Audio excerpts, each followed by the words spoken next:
आऊज़ु बिल्लाहि मिनश शैतानिर रजीम, बिस्मिल्लाहिर्रहमानिर्रहीम।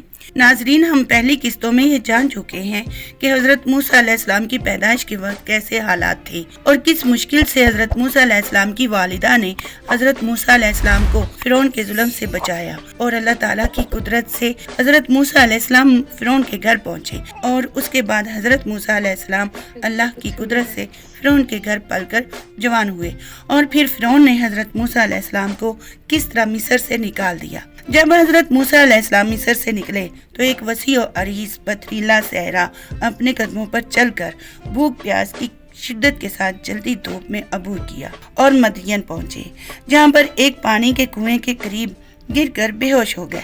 लेकिन जब होश आया तो सामने कुएं पे दो लड़कियां अपने जानवरों को पानी पिलाने की कोशिश कर रही थी और कुछ आदमी उन्हें पानी के कुएं के करीब नहीं आने दे रहे थे और हज़रत मूसा अलैहिस्सलाम ने उनकी बकरियों को पानी पिलाया और उसके बाद हज़रत मूसा अलैहिस्सलाम उन लड़कियों के बाप से मिले जो कि हज़रत शुएब अलैहिस्सलाम अल्लाह के नबी थे, जो बुजुर्गी की उम्र को पहुंच जाने की वजह से बहुत कमज़ोर हो चुके थे। और हज़रत मूसा अलैहिस्सलाम ने 7 साल तक हज़रत शुएब अलैहिस्सलाम की बकरियां चराई और उनकी बेटी हज़रत सफूरा से निकाह किया और एक असा दिया। इसके बाद हज़रत मूसा अलैहिस्सलाम अपनी बीवी हज़रत सफूरा के साथ मिस्र रवाना हुए। रास्ते में कोहे तूर के पास से गुजरे, जहां उन्होंने पहाड़ के ऊपर आग जलती देखी। हज़रत मूसा अलैहिस्सलाम ने अपनी बीवी हज़रत सफूरा से कहा कि तुम थोड़ी देर यहाँ रुक जाओ, मैं पहाड़ से थोड़ी आग लेकर आता हूँ, सर्दी बहुत है, थोड़ी देर आग ताप लेंगे। ये कहकर हज़रत मूसा अलैहिस्सलाम जल्दी से कोहे तूर पर रवाना हो गए। उन्होंने देखा कि एक दरख्त है जो मुसलसल जल रहा है। पास गए तो उसमें से आग निकल रही थी। उस आग में से खुदा ने हज़रत मूसा अलैहिस्सलाम से कलाम किया। कुरान मजीद की सूरत कसस और सूरत ताहा में अरशाद बारी ताला है, ए मूसा, मैं रब्बिल आलमीन हूँ, मैं तेरा परवरदिगार हूँ, अपने जूते उतार दे क्योंकि तुम मुकद्दस सरजमीन तवा में हो। हज़रत मूसा अलैहिस्सलाम ने अपने जूते उतार दिए। फिर आवाज़े हक आई, ए मूसा, मैं तुम्हारा रब हूँ और तुमसे हम कलाम हूँ, जो कि मैं किसी और से नहीं होता। मैंने तुझे नबूवत दी और तुम्हें तुम्हारी कौम की तरफ नबी बनाकर भेजता हूँ। हज़रत मूसा अलैहिस्सलाम बहुत हैरान हुए और कहने लगे, या अल्लाह पाक, मैं बहुत कमज़ोर हूँ और ज़बान में भी लुकनत है, ठीक तरह से बात नहीं कर पाता। अल्लाह ताला ने हज़रत मूसा अलैहिस्सलाम से पूछा, ए मूसा, तेरे दाएं हाथ में क्या है? हज़रत मूसा अलैहिस्सलाम ने जवाब दिया, ये लकड़ी है, मेरा आसा है, मैं इस पर टेक लगाता हूँ और इससे अपनी भेड़ों के लिए पत्ते झाड़ता हूँ। इसके अलावा इससे दूसरे काम भी लेता हूँ। अल्लाह पाक ने फरमाया, इसे ज़मीन पे डाल दो। लिहाजा हज़रत मूसा अलैहिस्सलाम ने वो आसा ज़मीन पर रख दिया और फिर देखते ही देखते वो आसा एक बहुत बड़े सांप की शक्ल इख्तियार कर गया। वो एक बहुत बड़ा अजदहा बन गया, जिसे देखकर हज़रत मूसा अलैहिस्सलाम डर गए और पीछे मुड़कर दौड़ लगा दी। मगर फिर आवाज़ आई, ए मूसा, डरो मत, तुम अमान में हो। जब हज़रत मूसा अलैहिस्सलाम ये आवाज़ सुनी तो वापस पलट आए। फिर अल्लाह ताला ने फरमाया, ए मूसा, अपना आसा उठा लो। हज़रत मूसा अलैहिस्सलाम ने जैसे ही अजदहा की तरफ हाथ बढ़ाया, वो दोबारा असा की तरह बन गया और ज़मीन पर गिर पड़ा, जिसे हज़रत मूसा अलैहिस्सलाम ने आसानी से उठा लिया। फिर अल्लाह ताला की तरफ से आवाज़ आई, ए मूसा, अपना हाथ अपने गिरेबान में डालकर बाहर निकालो। हज़रत मूसा अलैहिस्सलाम ने अपना हाथ अपने गिरेबान से जब बाहर निकाला तो वो चांद की तरह चमक रहा था। अल्लाह ताला ने फरमाया, ये हमारी निशानियां हैं, अब तुम फ़िरौन की तरफ जाओ और दावत हक दो। हज़रत मूसा अलैहिस्सलाम ने निहायत आजिज़ी से अल्लाह ताला से बयान किया, या अल्लाह, मेरी ज़बान में लुकनत है, मेरी गिरा खोल दे और हारून जो कि मेरा भाई है उसे भी नबूवत अता फरमा दे, ताकि वो मेरे साथ दावत हक में शामिल होकर मेरा साथ दे सके। अल्लाह ताला ने हज़रत हारून अलैहिस्सलाम को भी नबूवत पर फाइज कर दिया और यूं 3 दिन के बाद हज़रत मूसा अलैहिस्सलाम हिदायत फ़िरौन के लिए हज़रत हारून अलैहिस्सलाम समेत निकल पड़े। फ़िरौन के कसर तक पहुंचना भी एक कठिन काम था, کیونکہ اس نے اپنے محل کے گرد بے شمار رکاوٹیں بنا رکھی تھیں۔ درندے اور اشجار وغیرہ بہت زیادہ تھے، لیکن حضرت موسیٰ علیہ السلام اپنا عصا مارتے گئے اور اللہ کے حکم سے دروازے کھلتے گئے اور آپ ان میں داخل ہوتے گئے۔ نہ دربانوں کی ہمت پڑی کہ وہ آپ کو روک سکے، اور نہ ہی شیروں اور باقی درندوں سے ہو سکا کہ وہ راستے میں حائل ہو سکیں۔ آخر کار حضرت موسیٰ علیہ السلام فرعون کے قصر تک پہنچ گئے۔ جب آپ فرعون کے قصر کے دروازے تک پہنچ گئے تو آپ نے ایک شخص کے ذریعے فرعون کو پیغام بھجوایا کہ میں دروازے پر آیا ہوں اور تیری ہدایت کے لیے آیا ہوں۔ ایک روایت میں ہے کہ یہ اطلاع ایک منہ چڑھے مسخرے نے اندر پہنچائی، کیونکہ فرعون کے روب کی وجہ سے کسی درباری کی یہ جرت نہیں تھی کہ وہ فرعون کے خلاف کسی قسم کا کوئی پیغام اس تک پہنچا سکے۔ مسخرے نے اندر جا کر کہا کہ آج میں نے عجیب و غریب بات دیکھی ہے۔ فرعون نے پوچھا کہ تم نے کیا دیکھا ہے؟ مسخرے نے کہا کہ میں نے تیرے قصر کے دروازے پر دو ایسے نوجوانوں کو دیکھا ہے جنہیں تیرے قصر تک پہنچنے میں نہ شیروں درندوں نے روکا اور نہ ہی تیرے مضبوط دروازے حائل ہو سکے، اور وہ ایک عجیب بات کہتا ہے۔ فرعون نے پوچھا وہ کیا کہتا ہے؟ مسخرے نے کہا کہ وہ آپ کو خدا کہنے کی بجائے کسی دوسرے اللہ کا ذکر کرتا ہے اور کہتا ہے کہ ہمارا خدا وہ ہے جس نے ہمیں، فرعون کو اور ساری کائنات کو پیدا کیا ہے۔ یہ سننا تھا کہ فرعون آگ بگولا ہو گیا اور حکم دیا کہ دربار میں حامان اور دوسرے سب ارکان موجود ہوں۔ جب دربار میں سب لوگ آ گئے تو حضرت موسیٰ علیہ السلام اور حضرت ہارون علیہ السلام کو باہر سے اندر بلوا لیا اور حضرت موسیٰ علیہ السلام کو ڈانٹ کر کہا کہ تم کون ہو؟ حضرت موسیٰ علیہ السلام نے فرمایا کہ میں خدا کے بندوں میں سے ایک بندہ ہوں۔ اس نے مجھے خاک سے پیدا کیا ہے اور میری آخری منزل بھی خاک ہے۔ فرعون نے کہا کہ میں تمہیں پہچانتا ہوں۔ میں تم سے پوچھنا چاہتا ہوں کہ تم کو کیا ہو گیا ہے اور یہ تم کیا کر رہے ہو؟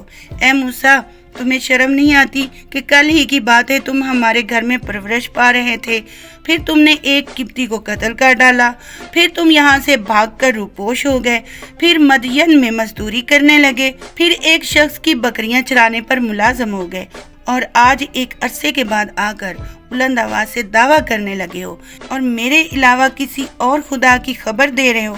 موسیٰ سنو، خیر اسی میں ہے کہ تم میری خدائی کو مان لو اور بہکی بہکی باتیں نہ کرو۔ حضرت موسیٰ علیہ السلام نے فرمایا، اے فرعون، ہوش کے ناخن لے، خدائی صرف خدا کو زیبا دیتی ہے، اس کے علاوہ جو خدائی کا دعویٰ کرتا ہے وہ بڑی غلطی پر ہے اور اس کا انجام بہت برا ہے اور وہ آخر کار برباد ہو کر رہے گا۔ اور اے فرعون، یہ سن لو کہ میں پہلے بھی مصر تمہارے ظلم کی وجہ سے چھوڑ کر گیا تھا، کیونکہ تم نے قبطی کی موت کی وجہ سے مجھے موت کے گھاٹ اتارنے کی کوشش کی تھی، حالانکہ تم بالکل غلط تھے، کیونکہ میں نے اس قبطی کو ارادے سے قتل نہیں کیا تھا، بلکہ فتنہ ختم کرنے کے لیے ایک تھپڑ مارا تھا اور وہ میرے ایک ہی تھپڑ سے مر گیا، لیکن تم نے اس کے بدلے میں مجھے قتل کرنے کا فیصلہ کر لیا تھا۔ بہرحال میرے کہنے کا مطلب یہ ہے کہ میں یہاں سے نکلا تو خدا کی امان میں چلا گیا اور مدین میں دن گزارے، اور خدا وند عالم نے مجھے درجہ نبوت عطا فرمایا ہے اور مجھے حکم دیا ہے کہ میں تیری ہدایت کروں۔ اور اے فرعون، اب میں تیرے پاس آیا ہوں اور تم سے اللہ کی وحدانیت کا اقرار کرنے کے لیے کہتا ہوں اور میری نبوت کو قبول کرو، بنی اسرائیل کو قید سے رہا کر دو اور ان پر ظلم نہ کرو۔ فرعون نے کہا کہ زیادہ باتیں مت کرو ورنہ میں تمہیں بھی قید کر دوں گا اور پھر کبھی نہیں چھوڑوں گا۔ حضرت موسیٰ علیہ السلام نے فرمایا، بس خدا تمہیں بہت ڈیل دے چکا ہے اور اب ڈیل نہیں دے گا۔ یہ کہہ کر حضرت موسیٰ علیہ السلام نے اپنی نبوت کے ثبوت کے لیے اپنا عصا زمین پر رکھ دیا۔ جیسے ہی حضرت موسیٰ علیہ السلام کا عصا زمین پر پہنچا تو وہ ایک اژدہا کی شکل اختیار کر گیا اور اس کے منہ سے شعلے نکلنے لگے اور آنکھیں انگارے کی طرح چمکنے لگی۔ اس کے منہ سے دھواں کے ساتھ ساتھ عجیب آوازیں آنے لگی۔ غرض یہ کہ ایسی صورتحال ہو گئی کہ سارے دربار میں بے چینی دوڑ گئی۔ اژدہا جس طرف دیکھتا ہر چیز جل جاتی، اور پھر اس نے فرعون کی طرف رخ کیا۔ فرعون یہ دیکھتے ہی منہ کے بل زمین پر گر پڑا۔ اور حضرت موسیٰ علیہ السلام کو مدد کے لیے پکارا۔ حضرت موسیٰ علیہ السلام نے اژدہا کی طرف ہاتھ بڑھایا تو وہ واپس عصا کی شکل اختیار کر گیا۔ اس رات فرعون کی طبیعت بہت خراب رہی اور نیند اس کی آنکھوں سے اڑ گئی، اور اس کے بعد حضرت موسیٰ علیہ السلام نے فرعون سے فرمایا، اے فرعون، اگر تو اپنا خدائی کا دعویٰ چھوڑ کر اللہ کی وحدانیت کا اقرار کرو اور غریبوں پر ظلم ڈھانا چھوڑ دو تو میں تمہارے لیے اللہ سے دعا کروں گا، اور اگر اللہ نے چاہا تو وہ میری دعائیں ضرور قبول فرمائے گا۔ تمہارے لیے 4 دعائیں کروں گا۔ نمبر 1، تجھے ہمیشہ کے لیے جوانی مل جائے گی۔ نمبر 2، تجھے ایسی بادشاہی ملے گی جسے کوئی چھین نہ پائے گا۔ نمبر 3، تجھے ایسی تندرستی ملے گی جس کی کبھی کوئی بیماری نہ ہو۔ نمبر 4، تیرے نیک اعمال کی وجہ سے تجھے جنت ملے گی۔ فرعون نے کہا کہ میں اپنے مشیروں سے مشورہ کر کے تجھے بتاؤں گا۔ فرعون نے سب سے پہلے اپنی بیوی سے مشورہ کیا تو انہوں نے کہا کہ حضرت موسیٰ علیہ السلام یہ بات کہہ رہے ہیں تو اس میں خیر کے سوا کچھ نہیں، تمہیں حضرت موسیٰ علیہ السلام کی بات مان لینی چاہیے۔ اس کے بعد دوسرے سرکاری عہدیداروں سے مشورہ کیا تو انہوں نے کہا کہ آپ کو کسی کے سامنے سر جھکانے کی کوئی ضرورت نہیں، کیونکہ سب لوگ آپ کے سامنے سر جھکاتے ہیں۔ حضرت موسیٰ علیہ السلام کے وعدوں کی کوئی حیثیت نہیں، اور جو حضرت موسیٰ علیہ السلام نے دربار میں سانپ والا ڈرامہ کیا، اپنے جادوگروں کو بلوا کر اسی طرح کے جادو آپ بھی دکھا سکتے ہیں۔ ایک تاریخ مقرر کریں اور اپنے اور دوسرے ملکوں سے جادوگروں کو طلب کریں اور ان سے مقابلہ کروائیں۔ یقیناً ہمارے ملک میں ایسے جادوگر ہیں کہ ان کے مقابلے میں حضرت موسیٰ علیہ السلام کچھ بھی نہیں۔ فرعون نے ان لوگوں کی بات مان لی اور جادوگروں کو بلوانے کا حکم دے دیا اور ایک تاریخ مقرر کر دی، اور حضرت موسیٰ علیہ السلام کو بھی اطلاع دے دی کہ فلاں تاریخ میں فلاں جگہ آ جانا۔ ایک روایت میں ہے کہ جس جگہ کو متعین کیا گیا اس کا نام سکندریہ ہے۔ اس اطلاع کے بعد فرعون نے تیاری شروع کر دی اور اکرما کی روایت کے مطابق 70,000 جادوگر طلب کیے گئے۔ ان میں مقابلہ کروا کر 1,000 جادوگر منتخب کیے گئے اور پھر ان سے بھی مقابلہ کروایا گیا، اور ان میں سے بہترین جادوگر تقریباً 80 کی تعداد میں رکھے گئے۔ ان جادوگروں اور فرعون اور اس کے سرکاری عہدیداروں کا خیال تھا کہ ہم حضرت موسیٰ علیہ السلام پر یقیناً غالب آئیں گے۔ انہوں نے فرعون سے پوچھا، اے فرعون، اگر ہم موسیٰ علیہ السلام پر غلبہ پا گئے تو ہمیں تمہاری طرف سے انعام میں کیا ملے گا؟ فرعون نے کہا کہ میں تم لوگوں کو سلطنت میں بڑے بڑے عہدوں پر فائز کروں گا۔ روایت میں ہے کہ یہ باتیں 4 بڑے جادوگروں نے کی۔ نمبر 1 سابور، نمبر 2 آرور، نمبر 3 ہاتوت، نمبر 4 مصفہ۔ ان لوگوں نے فرعون کو یقین دلایا کہ ہم ہر صورت میں موسیٰ علیہ السلام سے جیت جائیں گے، لیکن اے فرعون، اگر ہمارے جادو کے کرتب کامیاب نہ ہو سکے تو تم یہ سمجھ لینا کہ حضرت موسیٰ علیہ السلام کا معاملہ خدائی معاملہ ہے۔ حضرت ابن عباس فرماتے ہیں کہ فرعون تمام ممالک سے جادوگروں کو جمع تو کر چکا تھا، ان کے علاوہ مقام مرعما میں جو جادوگروں کا سکول تھا ان کے استادوں کو بھی بلوا لیا، اور سب نے مل کر حضرت موسیٰ علیہ السلام کی مخالفت میں پورا زور لگایا۔ ایک روایت میں ہے کہ 2 جادوگر بہت ہی بڑے تھے جو سگے بھائی تھے۔ جب فرعون کا پیغام ان تک پہنچا تو انہوں نے اپنی ماں سے کہا، فرعون سے موسیٰ علیہ السلام کے مقابلہ کے لیے ہمیں بلایا گیا ہے، ہمارے باپ کی قبر کا نشان بتا دو۔ چنانچہ ماں نے نشاندہی کر دی۔ دونوں نے جا کر اپنے والد کی قبر پر والد کا نام لے کر پکارا کہ 2 شخص آئے ہیں، ان کے پاس ایک عصا ہے جو ہر حال میں کامیاب رہتے ہیں۔ ان لوگوں کے پاس نہ کوئی لشکر ہے اور نہ ہی بظاہر کوئی مددگار ہے، لیکن وہ صرف عصا کی وجہ سے سب پر غالب آتے ہیں۔ ہم اس لیے آئے ہیں کہ ہماری مدد کی جائے۔ علامہ رحمت اللہ جزاوی روایت فرماتے ہیں کہ قبر سے آواز آئی کہ تم اس عصا کو چرانے کی کوشش کرو اور دیکھو کہ اس عصا پر تمہارا قبضہ ہوتا ہے کہ نہیں۔ جب حضرت موسیٰ علیہ السلام سو جائیں अगर तुम उस पर कामयाब हो गए तो ठीक है, लेकिन अगर हजरत मूसा अलैहिस्सलाम के सो जाने के बाद भी असा तुम्हारे काबू में ना आए तो समझ लेना कि ये खुदाई मामला है, तुम लोग उसे हरा ना पाओगे। ये मैंने इसलिए कहा है कि जादूगर जब सोता है तो जादू का असर नहीं होता। जब वो कब्रिस्तान से वापस आए तो वहाँ पहुँचे जहाँ हजरत मूसा अलैहिस्सलाम सो रहे थे। जब ये असा के करीब पहुँचे तो असा ने उन पर हमला कर दिया और वो दोनों मायूस होकर चले गए।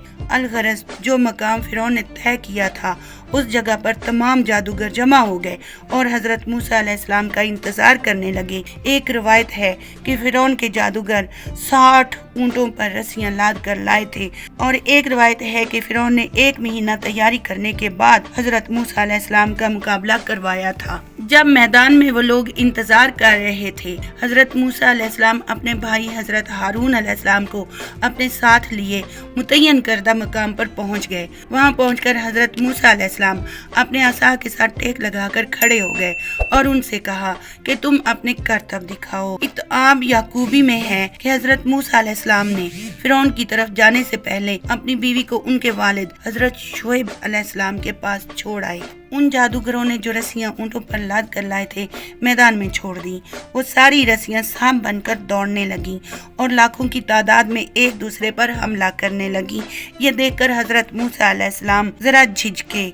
फौरन अल्लाह ताला की तरफ से आवाज आई, मूसा घबराओ नहीं और अपने आसा को जमीन पर डाल दो।